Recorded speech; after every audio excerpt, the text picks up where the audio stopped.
सौवर्णो सौवदंसी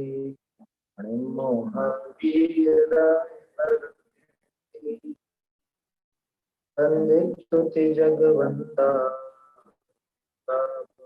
जीवे आनंदं सम्मम चारित्रं सोनिकार मोक्षारा चारित्रं पापुरं उच्चे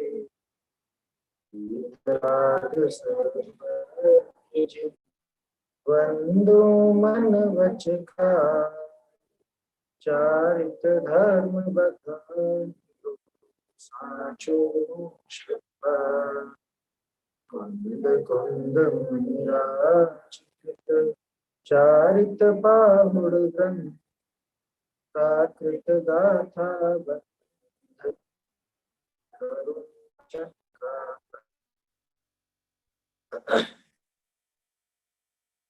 ये चारित्र पाहुड़ ग्रंथ है, कुंद कुंदाचार्य देव विरचित महान ग्रंथ है।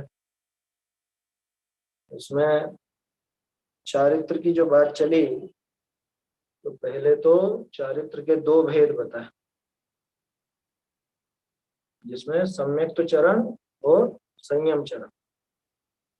इसके बाद सम्यक्त की सारी बात हुई तो संयम चरण के दो भेद करें। एक तो श्रावक का यानी कि सागार संयम चरण, और दूसरा मुनिराज का यानी निरागार या अनगार संयम चरण। तो वो सारी बात हो गई। अब तो निरागार संयम चरण माने मुनिराज का जो आचरण होता है उसके संबंध में चर्चा है। इसमें अपन ने 26वीं गाथा नहीं 27वीं गाथा के बाद ये प्रकरण चालू हुआ, जिसमें यति धर्म की सामग्री कही गई। 28वीं है ना, 27 तक तो बात चली और 28वीं में यति धर्म की सामग्री माने मुनि धर्म कैसा होता है, मुनि धर्म किस प्रकार से चलता है, क्या क्या उसमें विशेषताएं होती है।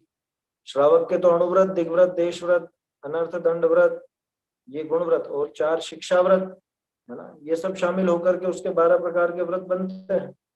वो श्रावक का संयम चरण का है। अब मुनिराज की यति धर्म की सामग्री क्या क्या है, ये 28वीं गाथा में बताया। सबसे पहले तो पंचेंद्रिय संवरणम, ये नाम आया था ना, 5 इंद्रियों का संवरण। अब इंद्रियों का संवरण कैसे होता है, इंद्रियों का संवरण माने इंद्रिय जय, जिसको अपन इंद्रिय जय कहते हैं। इंद्रियों का संवरण के 5 इंद्रिय के जो विषय हैं उन विषयों में रंच मात्र भी, जरा भी राग या द्वेष नहीं होना, उसका नाम पंचेंद्रिय जय अथवा पंचेंद्रिय का संवरण। उन विषयों से उन इंद्रियों को रोकना, एक तो ये। दूसरा, उनमें रति अति भाव नहीं करना, जो मौजूद है उनमें रति अरति भाव नहीं करना, और जो मौजूद नहीं है ऐसे 5 इंद्रिय के विषयों को नहीं चाहना या उनसे दूर रहना, उनको हटाना। जो नहीं है उनको हटाना या उनकी भावना नहीं रखना, और जो है उनमें राग द्वेष नहीं करना। इस तरह का भाव वहां पर चलता है पंचेंद्रिय संवरण। इसके बाद बात आई 5 व्रतों की। 30वीं गाथा कल अपन ने देखी थी, जिसमें 5 व्रतों की बात है। 5 व्रत हैं कि 5 महाव्रत? उन व्रतों का ही नाम महाव्रत। वास्तव में व्रत नाम ही काफी है, फिर भी अपन उनकी ओर महत्ता दिखाने के लिए महाव्रत बोल देते हैं। तो व्रत ही होते हैं वो। तो श्रावक के क्या होता है, श्रावक के तो अणुव्रत हैं, वास्तव में वो व्रत नहीं है, वो तो व्रत का एक जरा सा हिस्सा है। असली व्रत तो मुनिराज के ही होते है ना। तो 5 व्रतों का नाम और उनका स्वरूप ये 30वीं गाथा में हुआ था। अब इसके बाद बात चलेगी कि इनका नाम महाव्रत क्यों, ये व्रत कहते थे ना, फिर इनको महाव्रत क्यों कहा, वो यहाँ 31वीं गाथा में चलेगा। पहले एक बार 30वीं गाथा अपन बोलते हैं। हिंसा विरही अहिंसा, असच्च विरही अदत्त विरही, तुर्यम अबंभ विरही, पंचम संगम में विरही।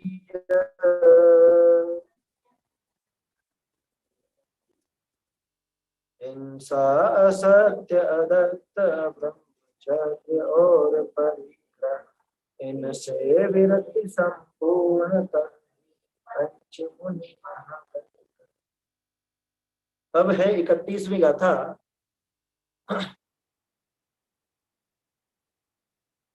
आवाज बराबर आ रही है क्या?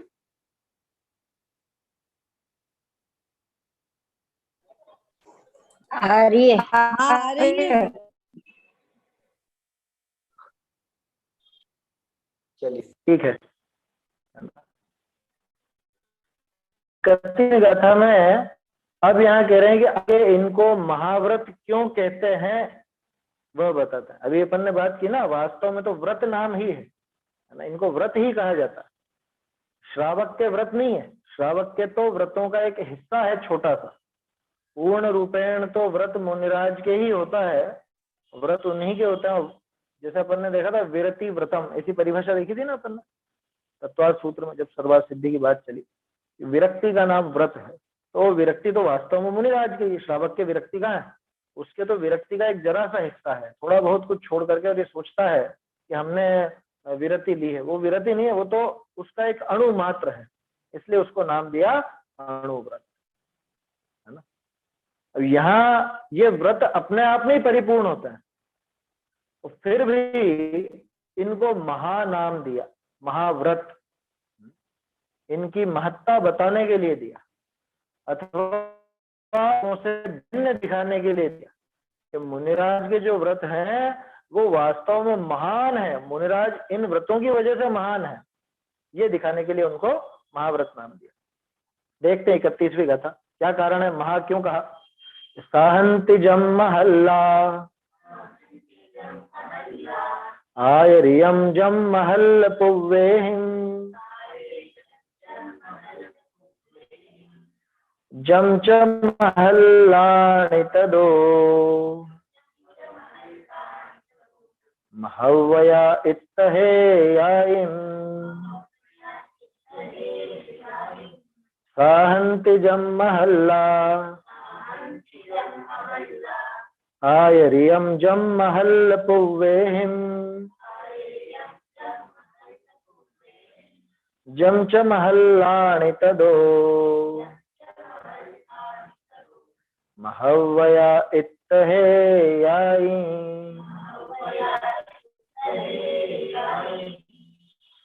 ये महाव्रत निष्पाप हैं और स्वयं से ही महान है, पूर्व में साधे महाजन आज भी हैं साधते।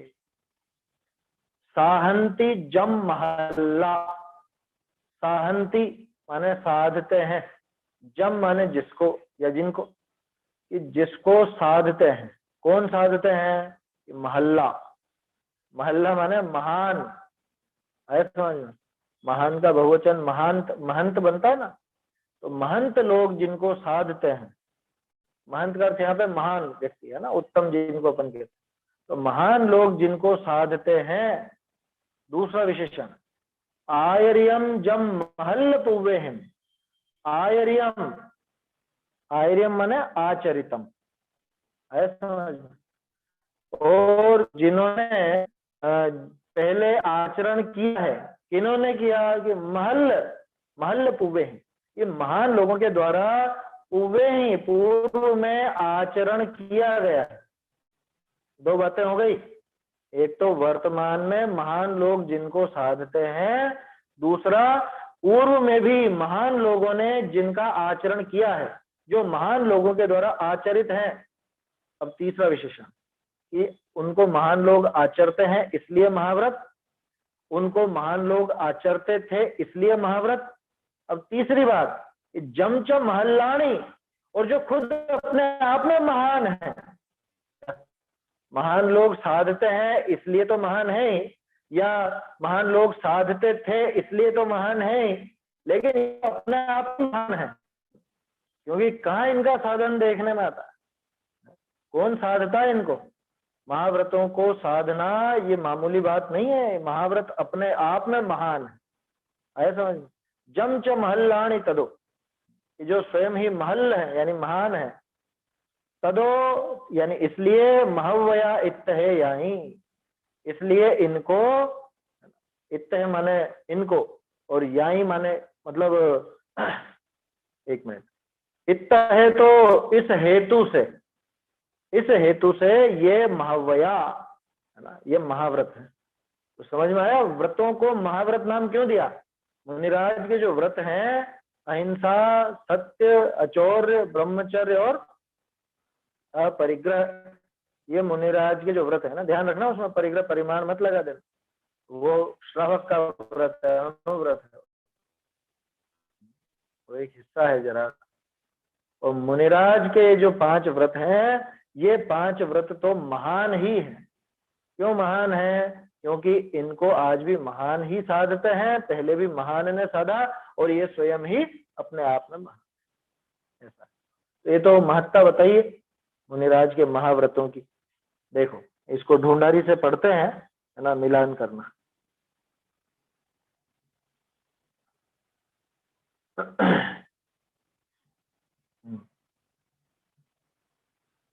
आगे इनको महाव्रत ऐसा नाम काहेते हैं सो कहे। 31वीं गाथा फिर अर्थ।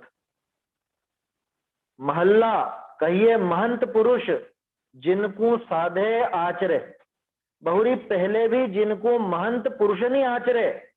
बहुरी ए व्रत आप ही महान है, बड़े हैं जाते हैं, जिनमें पाप का लेश नहीं। क्यों है बड़े? ये भी कारण है। बड़े क्यों है? बड़े होने का कारण है कि इनमें पाप का लेश मात्र। भाई ये तो पाप के विपरीत है ना, 5 पाप के विरुद्ध भाव हैं। तो 5 पापों का यहाँ सर्वथा त्याग होता है, सर्वथा नाश होता है, इस वजह से ये महान है अपने आप। एक भावार्थ, जिनको बड़े पुरुष आचरण करे और आप निर्दोष होए ते ही बड़े कहावे। ऐसे इन 5 व्रतनी को महाव्रत संज्ञा है। आगे इन 5 व्रतनी की 25 भावना है, इनको कहे हैं। इनमें प्रथम ही अहिंसा व्रत की 5 भावना कही है। ये तो अगली गाथा की बात है, पहले थोड़ी सी इस पर चर्चा कर लेते हैं। महल्ला अर्थात महंत पुरुष जिनको साथ, है ना। कोई महल्ला शब्द सुनकर सोचेगी ऐसा कैसा शब्द है? मोहल्ला लग रहा है या हल्ला लग रहा है? देखो प्राकृत है, महान शब्द के लिए, महंत के लिए महल्ला, ऐसा। तो महल्ला अर्थात महंत पुरुष जिनको साधते हैं। देखो कोई बड़ा व्यक्ति जो काम करता है वो काम भी बड़ा कहलाता है। ये विशेषण तो मतलब ये विशेषता तो होती है ना, जगत में भी अपन देखते हैं फला फला व्यक्ति जो बहुत समाज में ऊंचा कहलाता हो, बहुत इज्जत वाला हो अथवा बहुत पैसे वाला हो, उन्होंने जैसा करा वैसा करना है, उन्होंने जैसा मकान बनवाया वैसा बनवाना, उन्होंने वो काम किया। तो ऊंचे व्यक्ति जो कार्य करते हैं उनका वो कार्य भी ऊंचा कहलाता है। महंत पुरुष जिनको साधते हैं, आचरण करते हैं, और पहले भी जिनका महंत पुरुषों ने आचरण किया, सिर्फ आज की बात नहीं, पहले भी, है ना, भूतकाल में भी महान पुरुष ही जिनका आचरण किया करते हैं। और तीसरी बात, तथा ये व्रत आप ही महान है, स्वयं ही महान है। क्यों? कि इनमें पाप का लेश भी नहीं, रंच मात्र भी पाप इनमें नहीं है। अरे पाप होता तो महाव्रत कैसे होता? इनमें अगर पाप शामिल होता तो महाव्रत कैसे होता? ये अलग बात है कि महाव्रत धारण करने के बाद भी कोई जीव पाप करे तो करे, लेकिन महाव्रत का स्वरूप तो वो नहीं है ना। वो दोष लगाए तो भले लगाता हो, लेकिन महाव्रत तो निर्दोष ही होता है, उनका नाम महाव्रत कहलाता भी नहीं है। फिर इससे 5 महाव्रत है। देखो भावार्थ, जिनका बड़े पुरुष आचरण करें और आप निर्दोष हो वे ही बड़े कहलाते। दोनों चीजें, बड़े पुरुष जिनका आचरण करते हो या खुद भी वो निर्दोष हो पूरी तरह से, तो ही वो व्रत कहलाते हैं, महाव्रत कहलाते हैं, बड़े कहलाते हैं। इस प्रकार इन 5 व्रतों को महाव्रत दिया है। तो ये कारण समझ में आया कि व्रतों को महाव्रत नाम क्यों दिया गया, व्रतों को महाव्रत क्यों कहा गया? कि महान लोगों ने इन व्रतों को साधा, इस वजह से महाव्रत। आवाज बराबर आ रही है? हाँ आ रही है। ना, कुछ आ रही है बदलाव हो सकता है नेट। आ रही तो है। हाँ ठीक है, ठीक। हाँ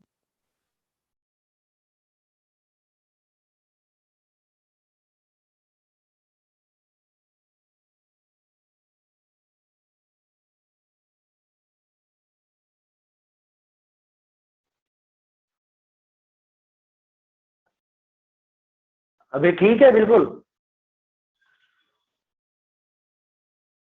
पिक नहीं दिख रही है, थोड़ी विंडो वगैरह खोल लीजिए, नेट सही आ जाए। हाँ हाँ, वो तो सब है। मुझे तो एकदम क्लियर और अच्छी आ रही है पिंडी साहब। चलिए ठीक है, कोई बात नहीं। आगे देखते हैं। आगे इन 5 व्रतों की 25 भावना कहते हैं। उनमें से प्रथम अहिंसा व्रत की 5 भावना कहते हैं। अब ये 5 भावना क्या चीज है? अगर तत्व सूत्र का 7वां अधिकार, 7वां अध्याय आपने पढ़ा होगा, तो वहां पे आपको ये चीज शुरू में ही मिली होगी। बल्कि उन पापों के नाम से पहले तो इनका वर्णन है, व्रतों के नाम से पहले इनका वर्णन है, समझ। शुरू के सूत्रों में ये भावनाओं का वर्णन है। अपन ने कल बात की थी ना 28वीं गाथा में, पंचविंश क्रियासु, 25 क्रियाएं। तो 25 क्रियाएं कौन सी? 25 क्रियाएं असल में 5 महाव्रतों की 5-5 भावना है। 7वां अधिकार जो है, 7वां अध्याय तत्वार सूत्र का, उसके अंदर इनकी 5 भावनाओं के साथ साथ 5-5 अतिचार भी दिए हैं। लेकिन अतिचार दिए हैं अनुव्रतों के, ध्यान रखना। अतिचार इन महाव्रतों के नहीं है। वो कोई सोचे कि इन महाव्रतों के अतिचार गिनाए गए होंगे वहां पर, तो वो महाव्रतों के अतिचार नहीं है, बल्कि वो अनुव्रतों के अतिचार। महाव्रतों के लिए तो भावना दी गई। भावना मतलब क्या? भावना माने उसको बढ़ाना, है ना। भावना दी जाती है या भावना भाई जाती है उसको बढ़ाने के लिए। दवाइयों में प्रयोग होता है ऐसा, इसमें इसकी भावना है, इसमें इसकी भाव, मतलब उसमें कुछ मिलाया जाता है। जैसे इसमें गुलाब जल की भावना, इसमें सोने की भावना, इसमें चांदी की भावना, या और चीजों की। तो भावना दी जाती है, मैंने उसको और परिष्कृत करके और बढ़ावा दे करके वो काम किया जाता है।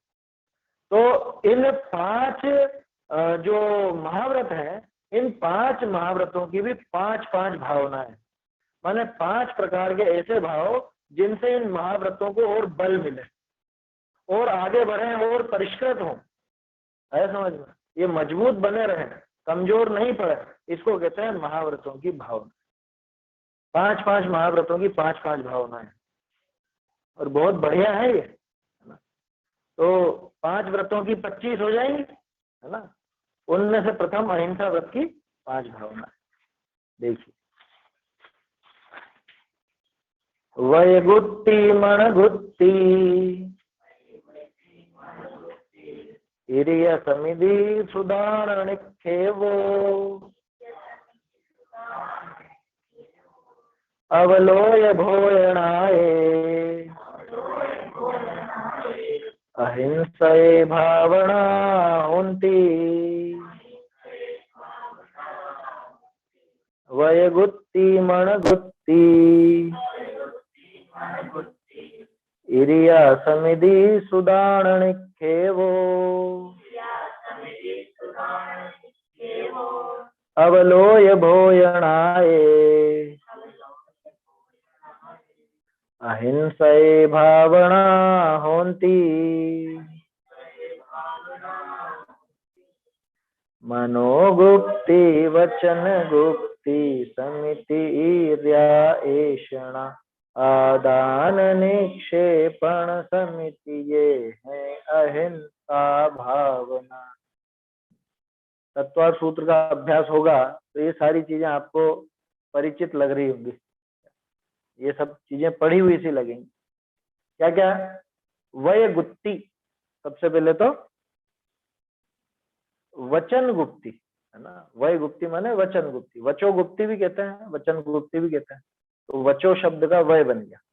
मण गुप्ति, मनोगुप्ति। इरिया समिधि, इरिया समिति। सुदाण निक्षेवो, क्या मतलब? सुदाण निक्षेव यानी भली प्रकार से उठाना और रखना, निक्षेपण है। हाँ, आदान निक्षेपण। सुदान निक्षेपण बोलो या आदान निक्षेपण बोलो। अवलोय भोयणाए, और अवलोय यानी अवलोकन करके, भोयणाए अवलोक के भोजन, अवलोक करके यानी देख करके भोजन लेना है। ये प्रतिष्ठापन थोड़े ना, ये तो ऐषणा होती है, और ऐषणा से अलग हटके है ये चीज, वो तो समितियों में आएंगी सही। अवलोय भोयणाए माने भली भांति देख करके भोजन लेना। अहिंसाए अहिंसाए भावना होती, ये अहिंसा की 5 भावना है। अब इनको थोड़ा सा पहले समझे अपन। वचन गुप्ती माने वचनों का प्रयोग नहीं करना, वचन से मौन रहना। मनोगुप्ती माने मन को बिल्कुल शांत रहना। तो पहले अपन ने कई बार चर्चा की है, वास्तव में मनोगुप्ती, वचन गुप्ती, काय गुप्ती तो तब सदती है जब आत्मलीनता। असली गुप्ती तो वही है, अपने स्वरूप में गुप्त रहना, उसका नाम गुप्ती है। तो वचन गुप्ती और मनोगुप्ती। अब प्रश्न होना चाहिए काय गुप्ती क्यों नहीं ली हम? वचन गुप्ती ली, मनोगुप्ती ली, तो काय गुप्ती भी ले लेते। कि काय गुप्ती अगर लेते तो ये बाकी के काम नहीं हो सकते। समझ में आ रही है बात? ईर्ष्या समिति कब काम करेगी? चलने पर। अब अगर काय ही गुप्त हो जाए तो फिर चलेंगे कैसे? काय की गुप्ती हो जाएगी तो चलेंगे कैसे? या आदान निक्षेपण कैसे होगा, या भोजन आदि कैसे होंगे? है समझ में? इसलिए काय गुप्ती का नाम नहीं दिया। काय गुप्ती यूं देखो तो शामिल है, क्योंकि काय गुप्ती होगी तो अपने आप ही वो हिंसा का कोई काम बनेगा नहीं, अहिंसा की भावना बलवान होगी। लेकिन काय गुप्ती के रहने में ये समिति आदि नहीं बनी। ईर्ष्या समिति के साथ वचन गुप्ती चल सकती है ना? ईर्ष्या समिति और वचन गुप्ती साथ साथ हो सकती है। व्यवहार वचन गुप्ती कह रहा हूं, ध्यान रखना। निश्चय वचन गुप्ती तो आत्मलीनता है। ये 5 जो भावनाएं हैं, ये 5 भावनाएं भाने की हैं अथवा इनका बाहरी रूप जो क्रिया होती है वैसी क्रिया करनी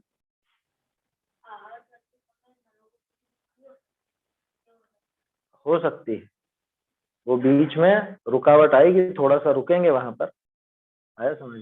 अपने को पता भी नहीं चलेगा और मुनिराज वो गुप्त में, मतलब गुप्ती में गुप्त हो जाएंगे और फिर वापस निकल के आ जाएंगे। तो वचन गुप्ती, मनोगुप्ती, ईर्ष्या समिति। ईर्ष्या समिति किसको कहते हैं? ईर्ष्या समिति 4 हाथ जमीन देख करके चलना। और सिर्फ 4 हाथ जमीन देख करके चलना नहीं होता, इधर उधर देखते हुए नहीं चलना, है ना? बोलते हुए नहीं चलना, दूसरों से बातें करते हुए नहीं चलना, ठीक है? और कहाँ चलना ये भी तो शामिल होगा ना। पानी में नहीं चलना।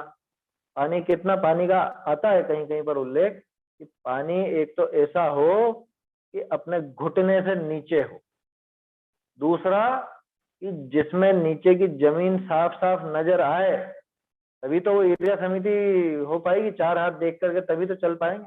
कि 4 हाथ दूर देखूं और वहां भी पानी के नीचे की भूमि नजर आ जाए, तब जाकर के वो उसका विधान है, और वो भी विशेष परिस्थितियों में। पहली बात तो पानी में कदम ही नहीं रख, घास आदि पर नहीं चलना, ये सब चीजें ईर्ष्या समिति में शामिल। बहुत सी बातें आएंगी इसमें। छतरी लगा करके चलना है, ये आएगा कि नहीं आएगा? छत्र आदि का प्रयोग करते हुए नहीं चलना, गाड़ी पर नहीं चलना है, या उस पर क्या बोलते हैं, पालकी पर नहीं चलना, ये सब भी ईर्ष्या समिति में शामिल होगा। और जो इससे विपरीत कार्य करता है वो तो वास्तव में ईर्ष्या समिति का घातक है, ईर्ष्या समिति का नाश कर दिया। अगला सुदान निक्षेपो, आदान निक्षेपण से संबंधित है। कौन सी वस्तु है कि जो धर्म के साधन है ना? धर्म की साधन रूप वस्तुओं को देख करके उठाना और देख करके रखना। न सिर्फ देख करके बल्कि परिमार्जन कर, पीछे से परिमार्जन कर। देखेंगे तो सही, उठाते समय कोई जीव तो नहीं है तो देखेंगे, लेकिन उठाने से पहले पीछे से फेरेंगे, रखने के पहले पीछे से फेरेंगे, वो स्थान भी और वो वस्तु। समझ में आ रही बात? और इस आदान निक्षेपण के अंदर ही शामिल है, धूप से छाया में या छाया से धूप में जाते तब भी उसको पीछे से पूरा मार्जन करता है। आदान निक्षेपण में कैसे शामिल? कह रहे हो शरीर को रखी तो रहे, धूप से छाया में रख रहे हैं, छाया से धूप में रख रहे हैं, ये भी आदान निक्षेपण में शामिल हो। आखिरी क्या है? अवलोय भोजनाय, यानी कि आलोकित भोजन। देखो आलोकित भोजनानी, ऐसे मतलब आलोकित भोजन यानी देख करके आहार लेना। कैसे? क्या देख करके? कि कौन दे रहा है, कितना दे रहा है, क्या दे रहा है, ये नहीं, जो दिया गया है उसमें वो जीवों का शोधन करते हैं, बारीक निगाह रहती है उनकी, बारीक से कोई बारीक जीव भी ना हो, देख करके भोजन। देखो अब इनमें से ये जो देख करके भोजन करना, इसकी प्रेरणा तो अपने को भी ले, और देख करके ही करना चाहिए। कि नहीं, हमारे घर में तो महिलाएं शुद्ध बनाती हैं, वो बनाती होंगी, वो अपनी जिम्मेदारी निभाए, लेकिन भोजन करने वाले की जिम्मेदारी यह है कि वो देख करके। ये तो श्रावक की भी जिम्मेदारी है, उसमें क्या है? जानवर थोड़े ना अपन, जो कि बस मुंह मारा और बस चबाते जाओ चबर चबर खाता जाएगा बिना देखे। जो भी वस्तु अपन खा रहे हैं देख करके खाएं, है ना, बदार करके खाएं। वो कोई भी वस्तु हो उसको अच्छे से देखें। जैसे भी आम आने चालू हो जाएंगे, हो ही गए हैं, अब उनको देखो कायदे से तो वो चूस करके खाना वो विधि नहीं कायदे। क्यों? क्योंकि कितनी बार अच्छे भले जो ऊपर से बहुत अच्छे भी दिखते हो, अंदर इल्लियां निकल जाती, लटे निकल जाती। समझ में आ रही है बात? हो जाता है ना, कई बार हो जाता है इस तरह।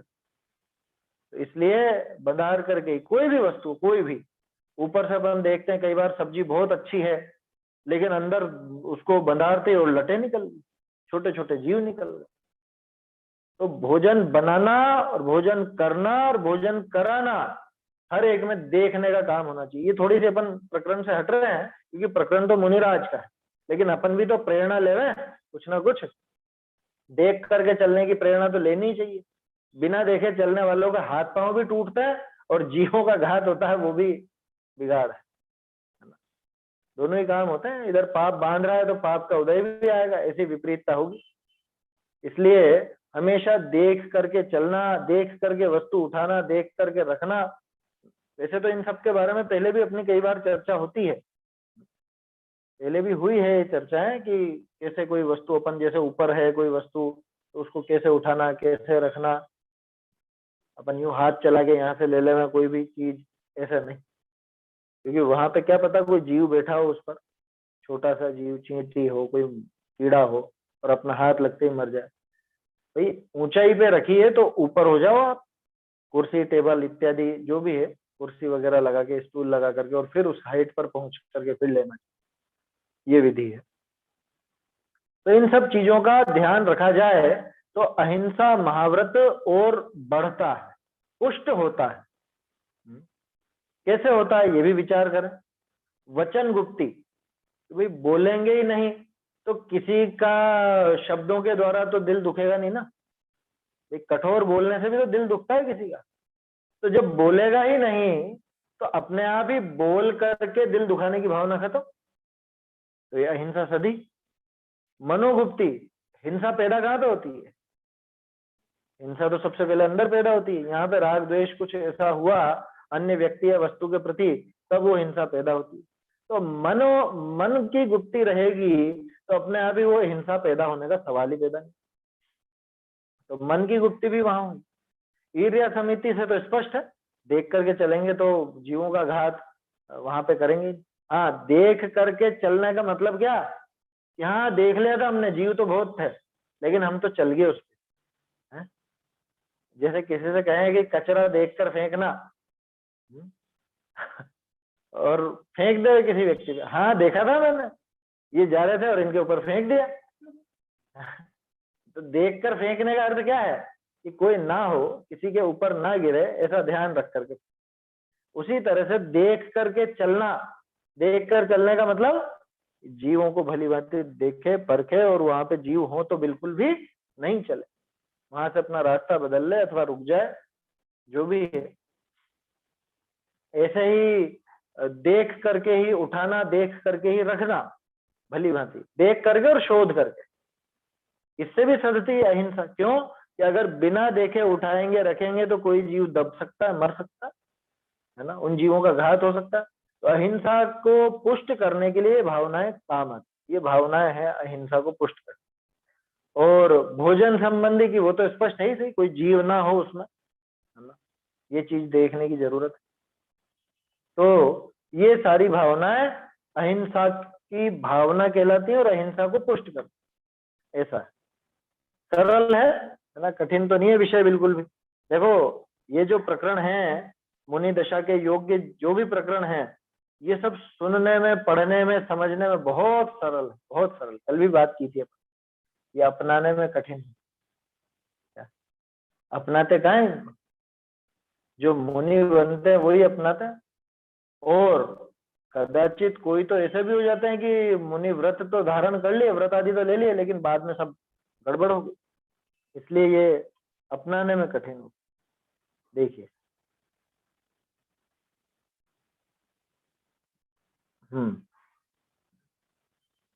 अर्थ, वचन गुप्ती बहुरी मनोगुप्ती, ऐसे दोए तो गुप्ती, और ईर्या समिति बहुरी भले प्रकार कमंडल आदि का ग्रहण निक्षेप निक्षेप, हाँ ठीक है, कमंडल आदि का ग्रहण निक्षेप, यह आदान निक्षेपणा समिति बहुरी नीके नीके देखी विधि पूर्वक शुद्ध भोजन करना, यह ऐषणा समिति, ऐसे ये 5 अहिंसा महाव्रत की भावना है। भावना नाम बार बार तिथि का अभ्यास करना ताका है। तो यहाँ प्रवृत्ति निवृत्ति में हिंसा लागे, ताका निरंतर यत्न रखे, निरंतर यत्न रखे, तब अहिंसा व्रत पाले फले, अहिंसा व्रत फले। याते यहाँ योगनी की निवृत्ति करना तो भले प्रकार गुप्ती रूप करनी, और प्रवृत्ति करनी तो समिति रूप करनी, ऐसे निरंतर अभ्यास से अहिंसा महाव्रत दृढ़ रहे हैं, ऐसा आशय थे इनको भावना कही। आगे सत्य महाव्रत की भावना को कहें, क्या हुआ?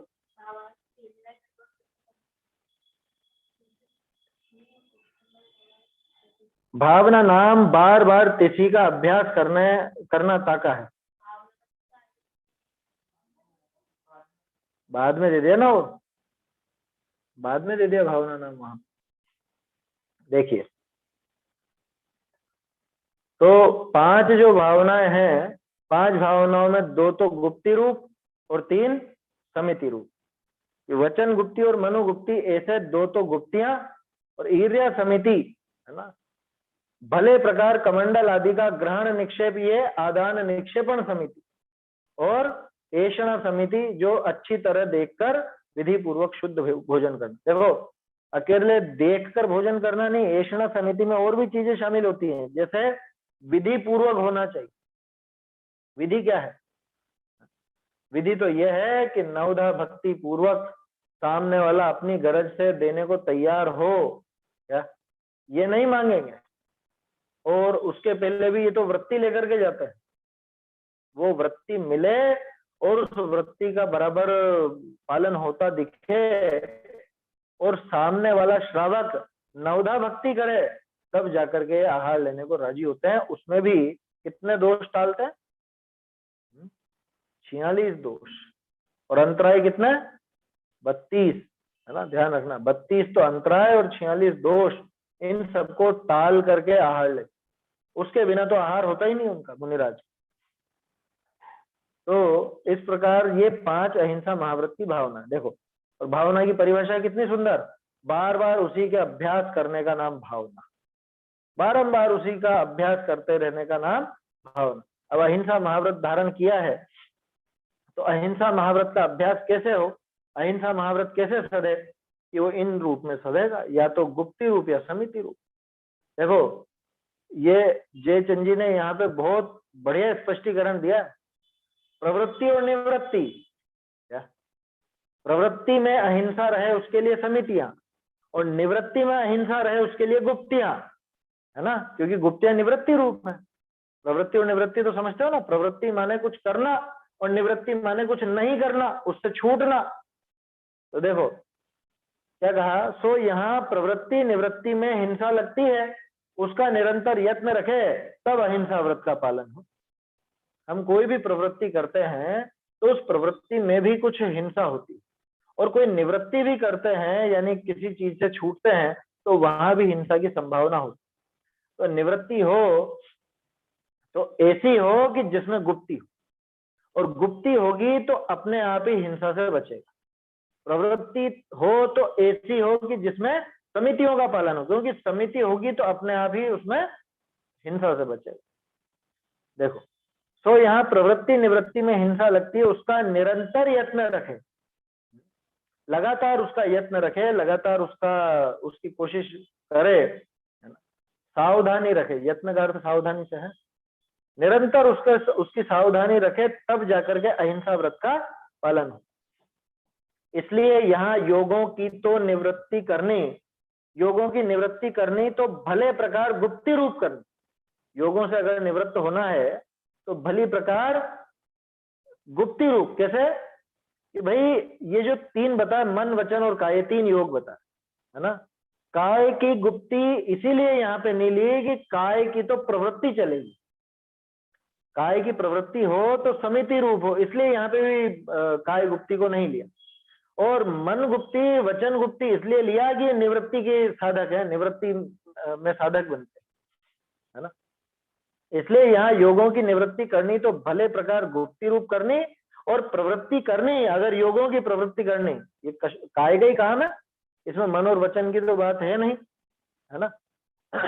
देखो अच्छा एक और चीज है, देखो इधर वचन गुप्ति ली तो भाषा समिति नहीं ली, है ना, क्योंकि जब ऊंची चीज ले ली है, वचनों में सबसे ऊंचा काम क्या है कि बोलो ही मत, वचन गुप्ति, वचनों का सबसे बढ़िया काम ये है ना। तो इसलिए वचन गुप्ति ली तो भाषा समिति नहीं ली, क्योंकि भाषा समिति में तो बोलने की प्रवृत्ति आएगी और वचन गुप्ति में बोलने की निवृत्ति आएगी। इसलिए यहाँ योगों की निवृत्ति करनी तो भले प्रकार गुप्ति रूप करनी, और प्रवृत्ति करनी तो समिति रूप करनी। ऐसे निरंतर अभ्यास से अहिंसा महाव्रत दृढ़ रहता है। इससे अहिंसा महाव्रत में दृढ़ता आती है, कमजोरी नहीं आती, कोई विपरीतता उसमें नहीं होती। इसी आशय से इनको भावना कहते हैं।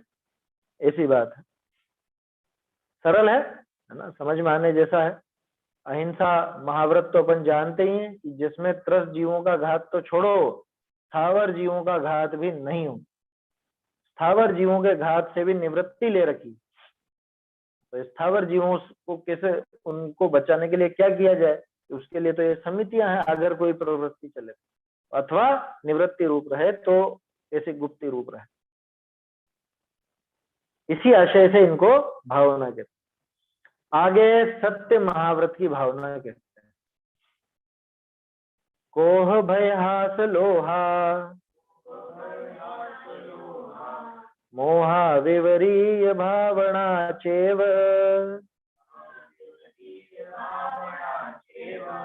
विधियस्त भावनाए हे पंचेव यतः होन्ति कोह भय हास लोहा मोहा विवरीय भावना चेव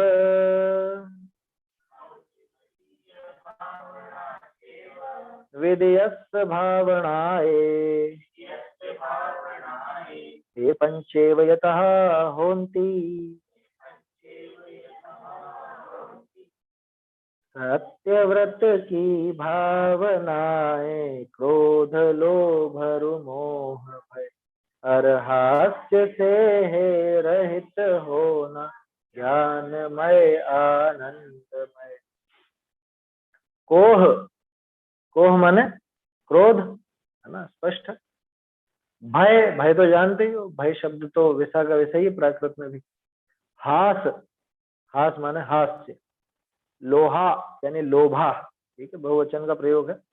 कोह भय हास लोहा, ये सब मिला के मतलब इसलिए बहुवचन ले लिया। लोभ और आखिरी मोहा, मोह, विपरीत भावना चेव,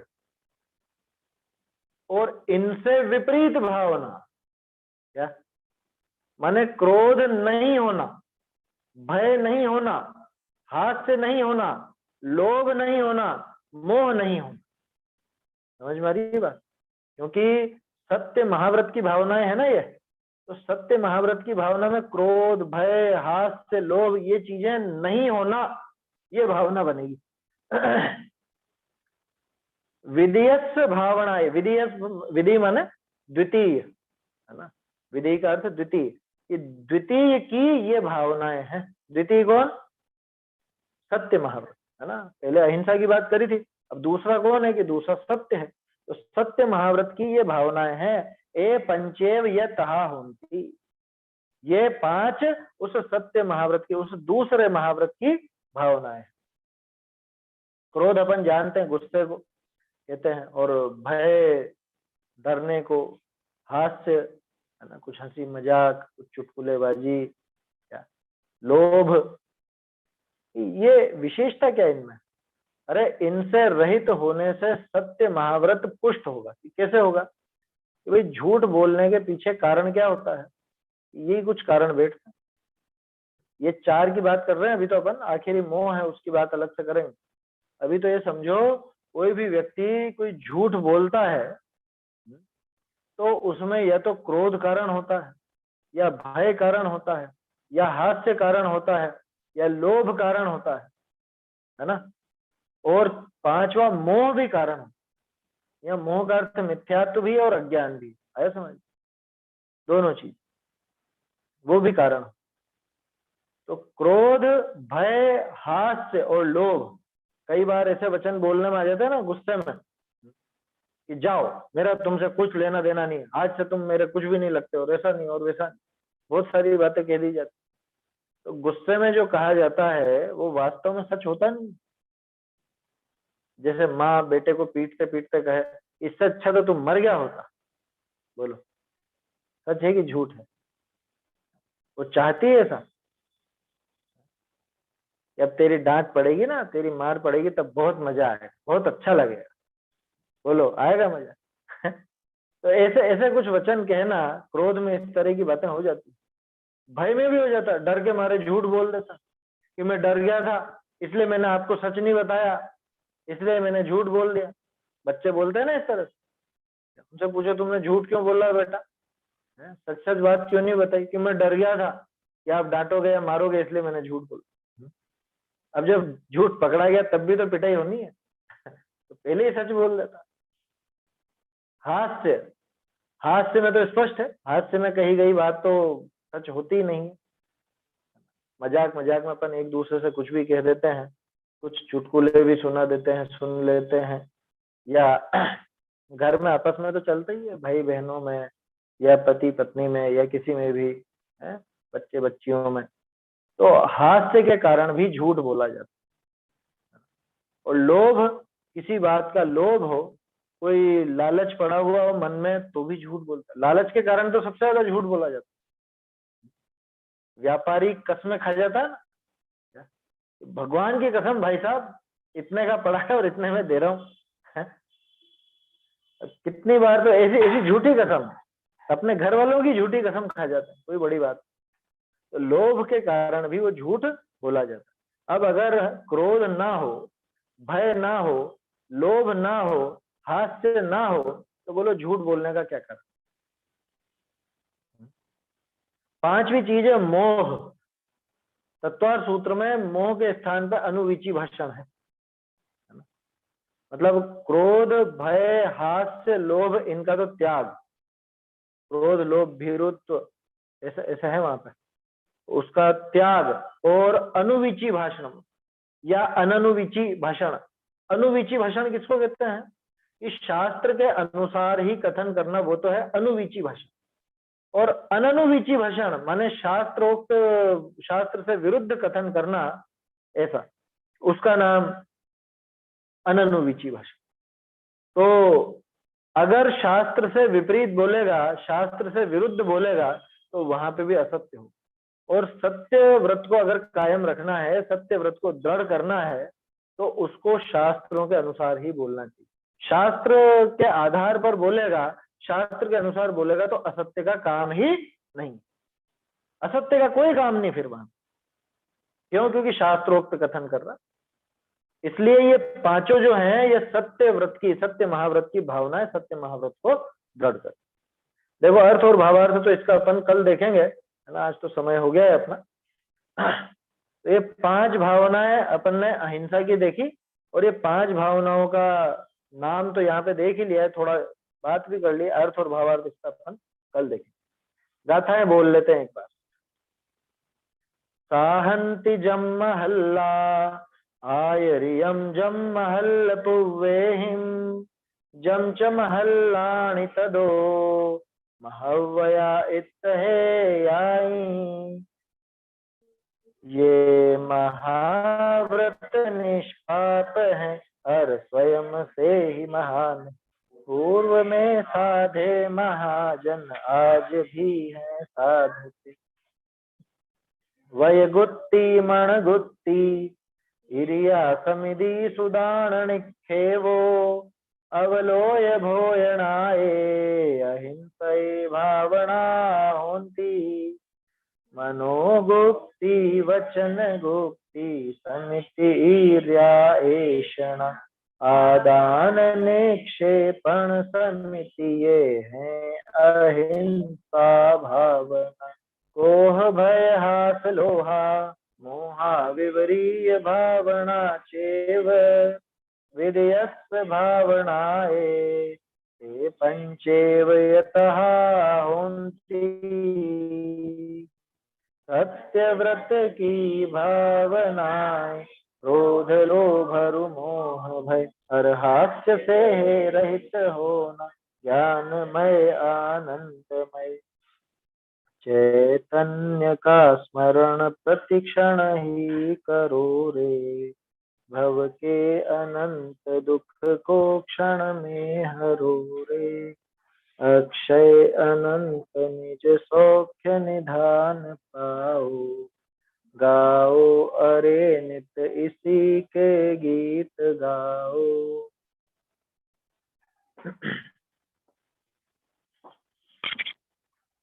जिनवाणी स्तुति पुस्तक नहीं निकली क्या?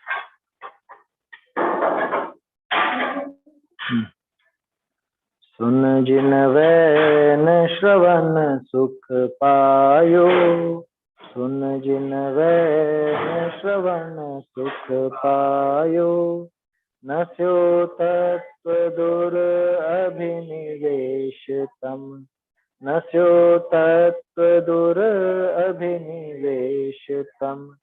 स्याद उजास कहायो, चिर विसर्यो लयो आत्म रे। सुन जिन वैन श्रवण सुख पायो, सुन जिन वैन श्रवण सुख पायो। दयो अनादि असंजम तव ते, दयो अनादि असंजम तव ते। लहि व्रत सुधा सिरायो, धीर धरी मन जीतन में। सुन जिन वैन श्रवण सुख पायो, सुन जिन वैन श्रवण सुख पायो। भय विभाव अभाव सकल अब, भय विभाव अभाव सकल अब। सकल रूप चितलायो, दास लयो अब अविचल जय। सुन जिन वैन श्रवण सुख पायो, सुन